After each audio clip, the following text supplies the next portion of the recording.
नमस्कार विद्यार्थीगण। घनानंद के भाग 1 में हमने घनानंद का साहित्यिक परिचय पढ़ा। घनानंद के भाग 2 में हम घनानंद के पदों की सप्रसंग व्याख्या करेंगे। घनानंद के ये पद आपकी हिंदी की पाठ्यपुस्तक मध्यकालीन काव्यकुंज में संकलित हैं। इन पदों की रचना घनानंद ने अपनी प्रेमिका सुजान को संबोधित करके की है। जो पहला पद है, इसमें इन्होंने नायिका के सौंदर्य का वर्णन करते हुए लिखा है। झलके अति सुंदर आनन गोर। झलके अर्थात झलकना, आनन मुख।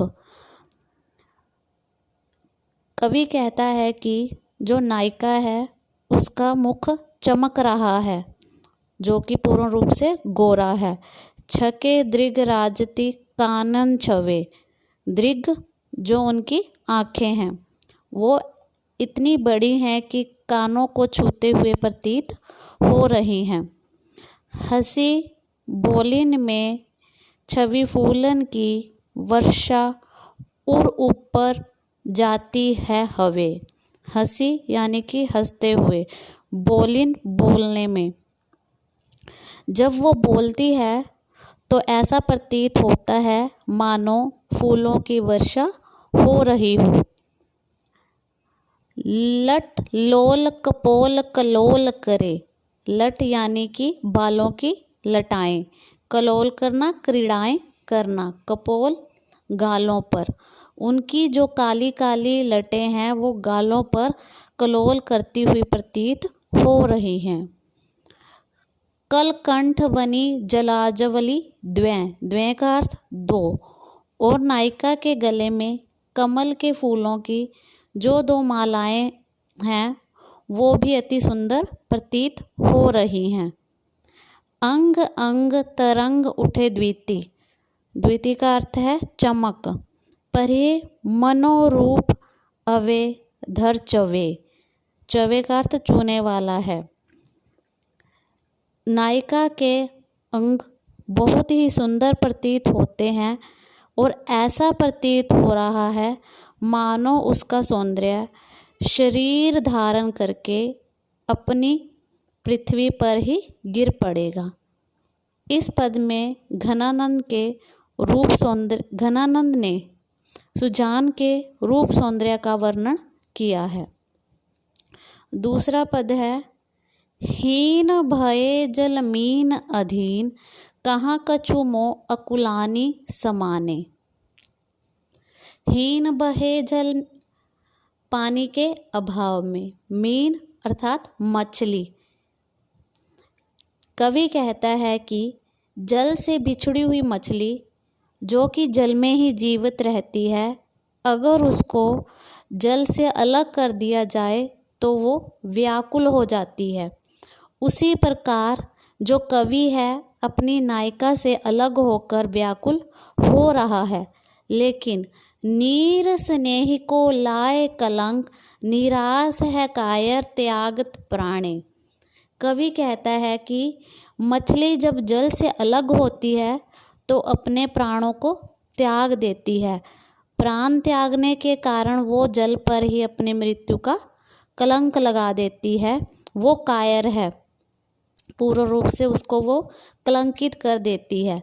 लेकिन कवि कहता है मैं ऐसा उचित नहीं समझता। मैं अपनी नायिका के वियोग में प्राण नहीं त्यागूंगा। प्रीति की रीति सु क्यों समझू जड़ मीत के पानी परे को परमानी। परमाने का अर्थ क्या है? प्रमाणित करना। वो कहता है कि जो मछली है, मछली का प्रिय जल तो जड़ है, वह अपने प्रिय को उसके हाथों में पड़ने का ही प्रमाण दे सकती है, जिसे उसका जड़ प्रेमी समझता नहीं है। परंतु उसका प्रेम तो जल के समान जड़ नहीं है।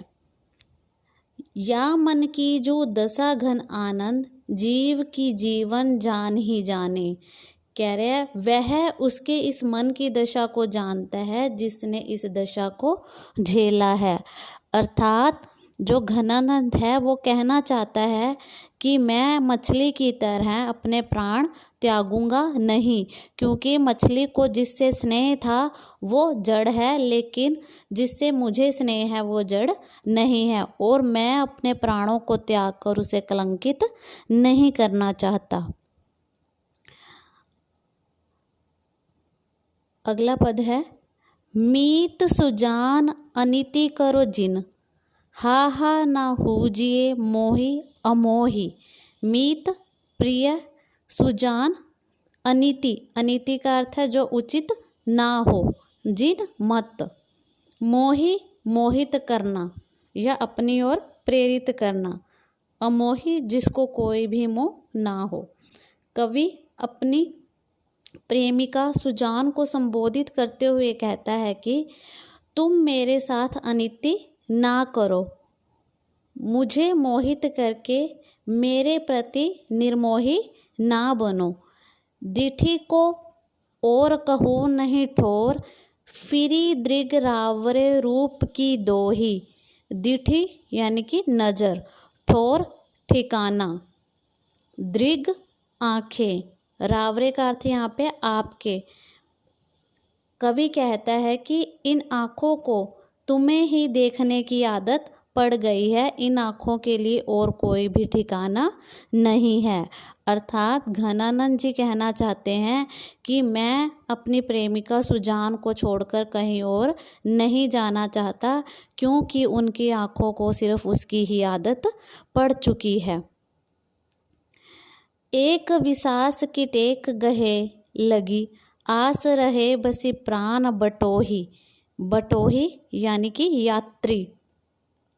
कह रहे हैं प्राण रूपी यात्री हैं जो मेरे, वही अटके हुए हैं। एक विश्वास की टेक, एक ही विश्वास पर टिके हुए हैं कि आप अवश्य मुझे मिलोगे।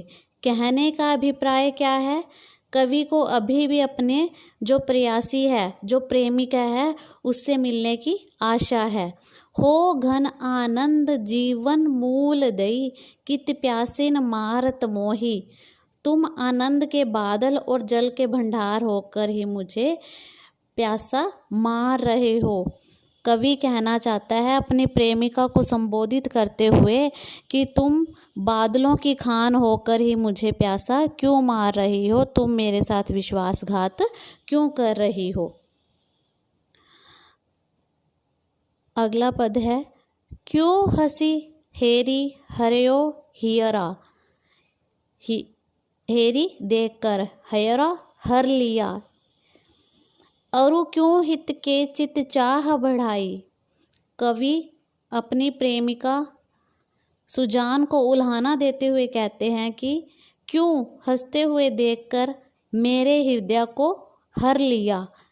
इतना ही नहीं, क्यों अच्छी मीठी मीठी बातें कर कर अपने मेरे मन को अपनी ओर आकर्षित किया। काहे को बोली सुधासन वैनिन चैनिन मैन निसैन चढ़ाई। कह रहे क्यों तुमने मुझसे मीठी मीठी बातें की और मेरे हृदय में अपने प्रति प्रेम को बढ़ावा दिया। सो सुधि मोहिया में घन आनंद सालती, क्यों हूँ कढ़े ना कढ़ाई। कढ़े ना कढ़ाई का अर्थ क्या है? यहाँ पे निकालने से भी नहीं निकलती। सो सुधि मोहिया में, कह रही जो आपकी जो मीठी मीठी बातें हैं वो अब विरह में मुझे चुभती हुई प्रतीत हो रही हैं। जो आपके वियोग में वो बातें हैं वो मुझे अभी भी याद आ रही हैं और वो मेरे हृदय से निकालने से भी नहीं निकल रही हैं। मीत सुजान अनिति की पाटी, इत पे ना जाई जानिए कौन पढ़ाई। जो घनानंद है वो सुजान को कहते हैं कि हे सुजान, यह अनीति की, जिसमें कोई भी नीति है, इसका पाठ ना जाने तुम्हें किसने पढ़ा दिया है, किसने तुम्हें ऐसी पट्टी पढ़ाई है कि तुम मुझसे बिल्कुल भी स्नेह नहीं कर रही हो। अगला पद है, तब तो छवि पीवत जोवत है, अब सोचन लोचन जात जरे। जरे का अर्थ यहाँ पे क्या है? जले। इस पद में जो कवि है उसने संयोगावस्था और वियोगावस्था का बड़ा ही मार्मिक चित्रण किया है। कवि कहता है कि तब तो छवि पीवत जीवत है, अब सोचन लोचन जात जरे। जरे जले जा रहे हैं। प्रिय की आभा पाकर वो जो आंखें जी रही थी, अब वही आंखें जलती हुई प्रतीत हो रही हैं, जिसका कारण क्या है? विरह। हित पोष के तोष सुप्राण पले, विल्लात महादुख दोष भरे। विल्लात का अर्थ क्या है? बिल बिलाते हुए। हित पोष प्रेम का पोषण करना। कह रहे प्रेम के पोषण से प्राण पोषित होते हैं, किंतु अब ये प्रिय के विरह में बिल बिलाते रहते हैं और महादुख में दुखी हो रहे हैं। घनानंद मीत सुजान बिना, सभी सुख साज समाज हरे। सुख साज समाज का अर्थ क्या है? सुख के साधन। घनानंद मीत सुजान बिना, घनानंद कह रहे हैं कि अपनी प्रेमिका सुजान के बिना जो सारे सुख साधन हैं वो बिल्कुल ही उसको बेकार लग रहे हैं। तब हार पहाड़ से लागत है, अब आने के बीच पहाड़ परे। कवि कहता है तब तो प्रियतम का हार भी पहाड़ सा लगता था, किंतु अब तो मुसीबत रूपी पहाड़ों के बीच आन पड़ा। अर्थात अब चारों ओर मुसीबत ही मुसीबत प्रतीत हो रही है। कवि ने इस पद में संयोगावस्था में उसकी जो अवस्था थी, वियोगावस्था में वही जो चित्र है उसको व्याकुल और विरह में डाल रहे हैं। अगला पद है, पहले अपनाया सुजान सनेसो, क्यों फिर तेह के तोरियो जूं। कवि अपनी प्रेमिका को संबोधित करते हुए कहता है, हे सुजान, इस प्रेम के साथ तो तुमने पहले मुझे स्वीकार किया, लेकिन अब उसी प्रेम का सहारा देकर तुमने उस प्रेम को तोड़ दिया। निर्धार आधार दे धार मंजार, दई गई बाहना विरोजिया यूं। कवि कहता है धारा के बीच में निरालंब व्यक्ति को सहारा देकर क्या फिर बाँह पकड़कर डुबोना चाहिए।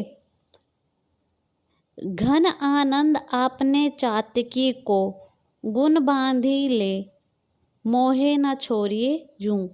हे मेघ के आनंद समान सुजान, गुणों में बंधी हुई अपने चातक प्रेमी के प्रेम को ऐसे छोड़कर ना जाओ।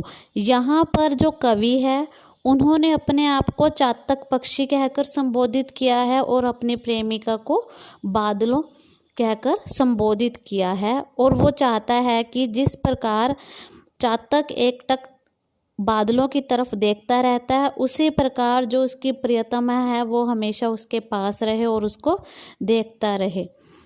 रस प्याय के जाए बढ़ाए के आस, विसास में जो विष घोरियो जूं। उस जो सुजान को संबोधित करते हुए कहते हैं, हे मेघ के आनंद समान प्रियतम, अपने चातक रूपी प्रेम को प्रेम रस पिलाकर और उसकी आशा को बढ़ाकर इस प्रकार विश्वास में विष नहीं घोलना चाहिए। कहने का भाव क्या है कि वो कहता है सुजान को, जो घनानंद है संबोधित करते हुए कहता है कि तुम्हें प्रेम का रस पिलाकर, उस प्रेम के रस को पिलाकर अब उसके साथ विश्वासघात नहीं करना चाहिए, नहीं करना चाहिए। कवि ने सुजान की निष्ठुरता एवं विश्वासघात की ओर संकेत किया है। विश्वास प्रेम का मूल आधार होता है। घनानंद ने इन पदों के माध्यम से सुजान को संबोधित करते हुए उसके रूप सौंदर्य का वर्णन भी किया है और साथ ही में उसके अपने मन की व्यथा का भी वर्णन किया है। इन्होंने इन पदों में सवैया छंद का सफल प्रयोग किया है। साथ साथ इन्होंने यमक, अनुप्रास और श्लेष इत्यादि अलंकारों का भी संपूर्ण प्रयोग किया है। जो घनानंद जी हैं उन्होंने इन पदों में ब्रज भाषा का प्रयोग किया है। शब्द चयन भी उपयुक्त है, साहित्यिक ब्रज भाषा का सुंदर प्रयोग है और बीच बीच में उन्होंने बोलचाल वाले सामान्य शब्दों का भी प्रयोग किया है। ये जो महत्वपूर्ण व्याख्याएं थी। अब अगले भाग 3 में घनानंद की कुछ अन्य महत्वपूर्ण व्याख्याएं करेंगे। धन्यवाद।